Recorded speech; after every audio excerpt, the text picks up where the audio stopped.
It's a beautiful day, even though it's kind of cloudy and overcast here in southwestern Idaho. I would like to welcome you to LewisAcreFarm. I am growing a garden to feed my family, which brings me to the purpose of this video. Uh, there is a wonderful channel called Vineyard Chicks Homestead, and another family, the Bushcraft family, as well as Lazy Days Ahead with Jesse and Lisa. And the three channels have gotten together and created a collaboration this year called Survival Seeds 2024. And they have invited YouTube channels to join them in this collaboration. And I'd like to tell you a little bit about the collaboration. As you know, our world is kind of crazy and chaotic right now, and we never know what could happen tomorrow. As we know from a few years ago, our lives were all turned upside down, not just in America, but across the world. A lot of places were shut down. You couldn't buy milk, you couldn't buy toilet paper, you couldn't buy so many things. Food was in short supply. People were fighting and people were killed just trying to get their basic supplies. And so the purpose of this collaboration is to think about how would you feed your family if something like that were to happen again, or what if you lost power and you couldn't go to the store because the stores were shut down and they couldn't sell? Or what if the supplies couldn't come in? So how would you feed your family? It's really important to know what you would do and how you would feed your family. And one way that you can feed your family is to grow food for your family and preserve it in any number of ways. There's countless ways to preserve your food. You can freeze dry, you can dehydrate, you can ferment. There's a lot of different ways. There's also the concern about how would you treat illness?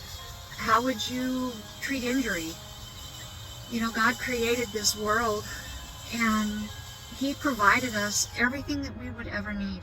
He provided us with food. He provided us with healing, ways to take care of any sickness that came our way, and even things to heal us if we were injured.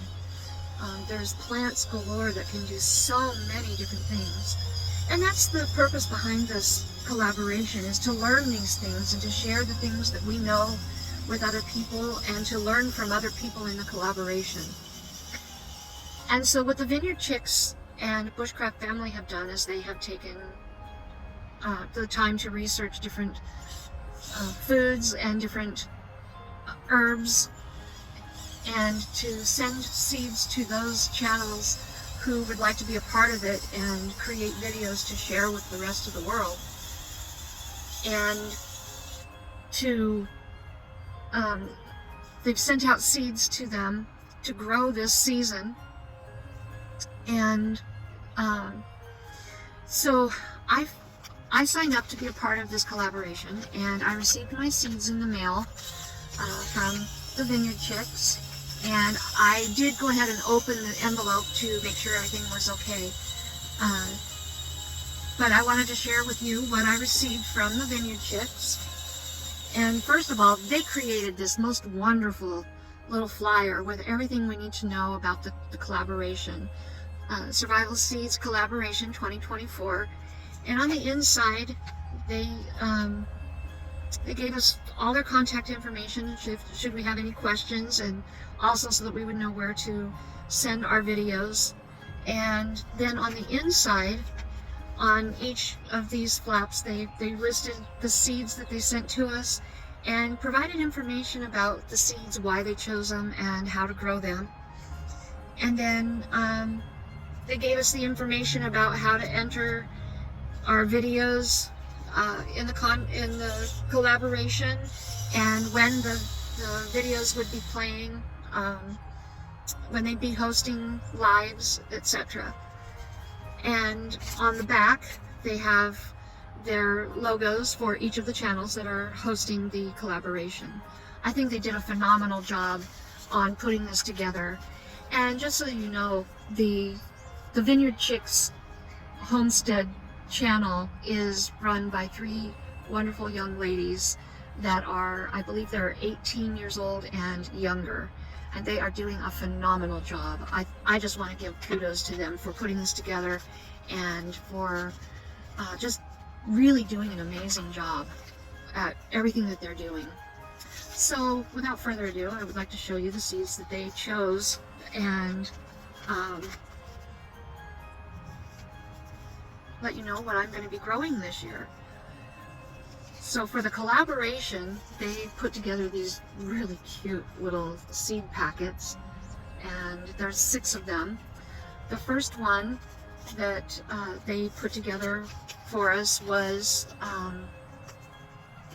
they put in light red kidney beans, which actually you can go to the store and you can buy a bag of beans, the dry kidney beans. You can't use the canned beans because those have already been cooked. But the dry beans, you can just grow those. You do not have to buy pre-packaged seed beans. You can grow your dry beans from the grocery aisle. So anyway, we'll be growing the light red kidney beans. And then there's Detroit red beets, which, oh, I love beets. They are so good. It's so many different ways you can use them. You can use the greens, you can use the root itself by either pickling them, you can shred them and put them in a salad, you can chop them and roast them. They're really good roasted and seasoned. You can put the greens in smoothies or in salads. Oh gosh, there's just so many ways. I just can't think of them all right now. Then, let's see, where's the other ones? I have never grown this variety of pepper before, so I'm really interested in this. They've done the Italian pepperoncini, which is the little yellow peppers like they have at places like Subway, or sometimes, I don't know if you have a Papa John's pizza in your area, but that's the little yellow peppers, the pickled peppers that they put in with your pizza. They are a little bit spicy, but they're not really super spicy. And so that'll be really nice. They're good for pickling. I suppose some people might eat them raw. So that's going to be a fun adventure. My son likes really hot peppers. So if they're too hot for us, then I probably will pass them along to my son once I grow them. And then we have the, again, this is another variety I've never grown, the Mariana tomato, which, if I'm not mistaken, that is a little bigger than your Italian Roma tomatoes. Yeah, it's an extra large Roma style tomato, and they're supposed to keep exceptionally well, which will be really good for us because the bigger tomatoes we don't tend to eat as fast as we do our cherry tomatoes. And I typically grow cherry tomatoes more so than I do the larger tomatoes. So that'll be really nice. Although, last year I discovered a new passion of mine. I had a whole bunch of green tomatoes left on my cherry tomato plant at the end of the year, and I decided to pick all of the green tomatoes, and I had about 3 pounds of green cherry tomatoes left at the end of the season, and I saved them, and I found a recipe for green cherry tomato, well, it wasn't cherry tomato, but green tomato jam. and I make green tomato jam with my leftover cherry tomatoes. And I just finished the last jar about a week ago, and I am so sad I am out of it, because that was by far one of my favorite jams I have ever made, bar none. It was so delicious. I learned a few things that I will do differently when I make it this year, and I know for a fact I will be making pint jars instead of half pint jars, and I will be making at least a dozen jars of it instead of only 4 jars of it. So extras of these tomatoes and the other varieties I plan to grow, that is where they will go at the end of the season, is into green tomato jam, not only for myself but for friends and family, because it is really, really delicious. And then next we have, I'm not sure if it's Waltham or Waltham, butterscotch. I believe it's a, I just lost it. I believe it is a butternut style squash, which we love butternut squash. I typically grow a baby butternut squash, which is, they only get just about this big. They're just a personal sized butternut squash, which is perfect for my husband and I. Just the two of us, we can cut one open and it's one serving. We don't have leftover chunks you got to try to use before they go bad. They're just the perfect size for 2 people. So it'll be interesting to see how big these get, and if they're going to be too big for just the 2 of us, or if there's a squash that we end up giving away because they're too big for us.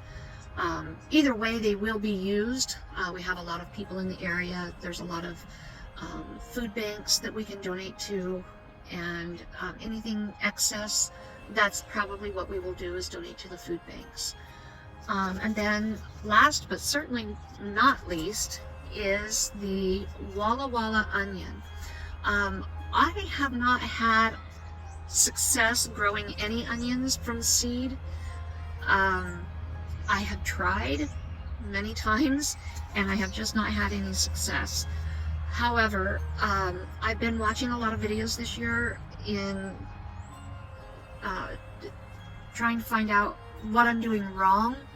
I'm learning some things of what to do to hopefully make them grow better, and I'm really looking forward to hopefully a more productive season with my onions.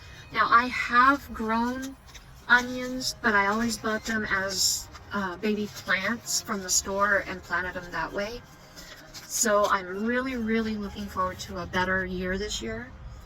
So yeah, we're going to have a full garden, and we're converting to raised beds this year. There won't be any in-ground beds, so it should be interesting. So follow along, check out Vineyard Chicks Homestead, Bushcraft Family, and Lazy Days Ahead with Jesse and Lisa. So yeah, this is Survival Seeds 2024. Follow along and see what you can learn. Join us on this gardening adventure.